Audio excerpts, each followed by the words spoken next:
Thank you for the opportunity and invitation. I am LILIS. I am discussion panel titled Implication of an Aging Population, Elderly Care and Social Worker in South Asia.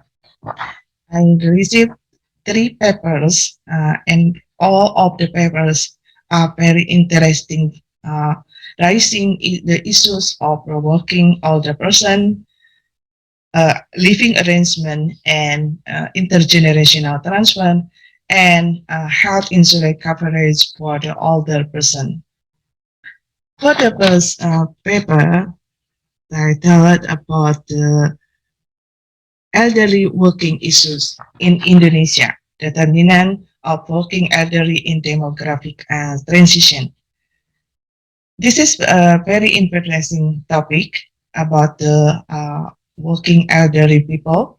And as we know that in the next future, we are facing the second demographic bonus related to the increasing older person population.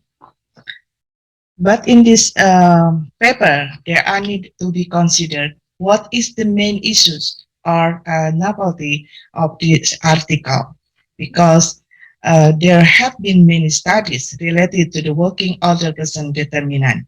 So you have to make clear what the gap do you want to answer and the main issues to give the input for the policymakers to increasing older person welfare.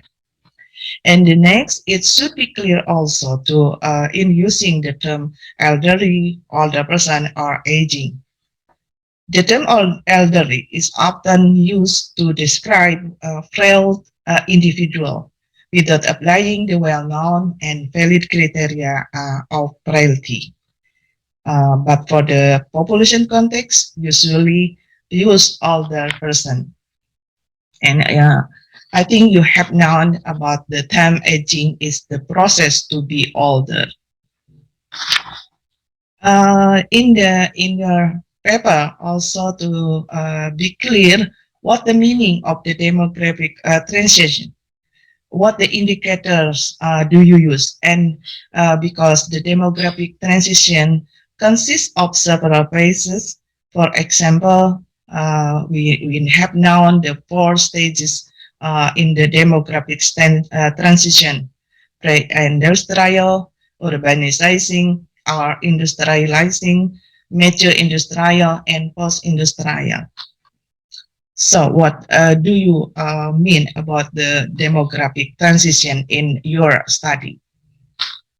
In the next, I found in your recommendation that you suggest only for the older person, but I think you have to suggest not only for the older person, but how to prepare the people to be productive in the future. And what suggestion about the effort to provide protection for working older person, especially in the formal sector.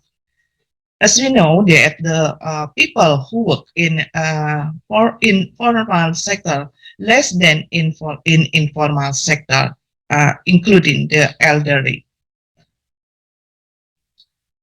And it is worth noting this sentence in your paper. It supports to the conceptual framework of a productive and active aging approach to the workforce of the elderly population. The framework of active aging and productive aging is slightly different. Productive aging is an umbrella concept covering the different types of activities that people engage in older ages. These include economic activities, formal and non-formal lifelong learning, and volunteering, and different types of caregiving. Also, the productive aging is about the well through optimizing opportunities for other people. And the concept is useful in promoting and optimizing employment opportunities, encouraging healthy and active life, lowering barriers for community participation, and lifelong learning and supporting caregiving. Uh, I I present here the example determinant of productive aging framework. You can see here the demographic transition through the enable people to work longer, and government action or personal financial limitation require people to work longer. So it support the aging workforce, and how to keep them healthy and productive. In this framework, you can see here the four approach about the productive aging. The first is lifespan perspective. Second, a comprehensive and integrated approach to occupational safety and health, and an emphasis on positive outcome for both workers and organization. And the last is supportive culture for multi-generational issues. This is, for example, the framework of the productive aging. I think you use the active aging framework in your study. You can compare both of them. This is my comment for the first paper, and then we can about the elderly living arrangement and intergenerational transfer in Indonesia. I think it's also is very interesting topic about the arrangement and intergenerational transfer in Indonesia, because it's two aspect, important aspect for the elderly welfare in Indonesia. But there are need to be considered. You have suggestion for female older person who live alone.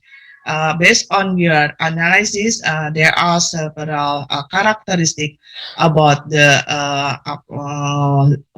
older person living alone.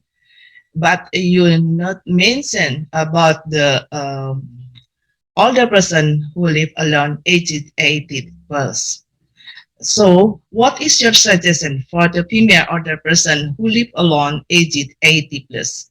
I think it's very important, because female older person more vulnerable than older person male. And next, what is the dominant factor related to an older person living arrangement?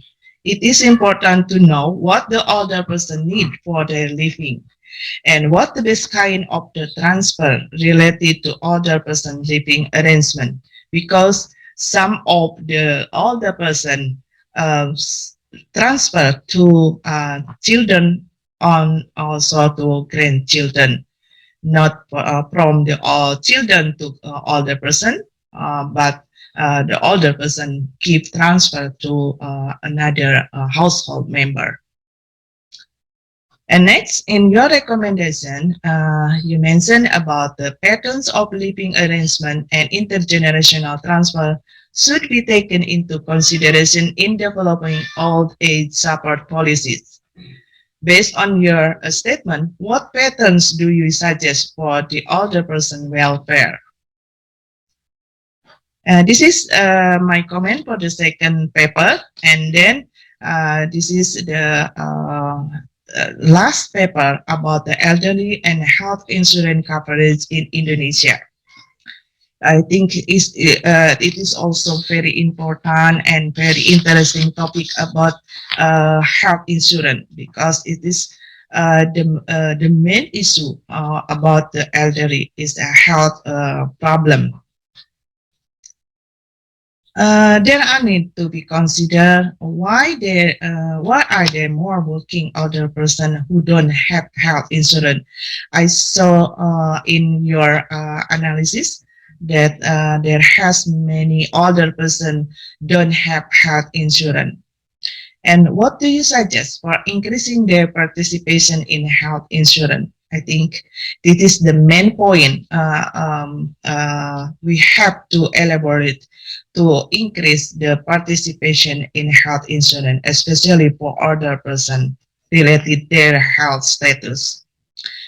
And I also found one of the analysis is to determine the magnitude of the influence of the independent variable on the health insurance ownership status. Based on this statement, what the main factor to determine the older person participate in the health insurance, and what should be done to expand the reach of health insurance coverage of for other person. Another, this is the last slide and last comment.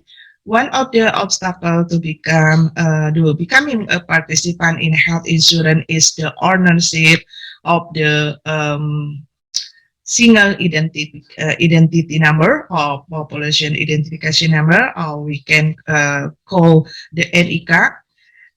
Based on your analysis, how about this situation? Maybe you can analyze this because it is an important obstacle facing by elder person.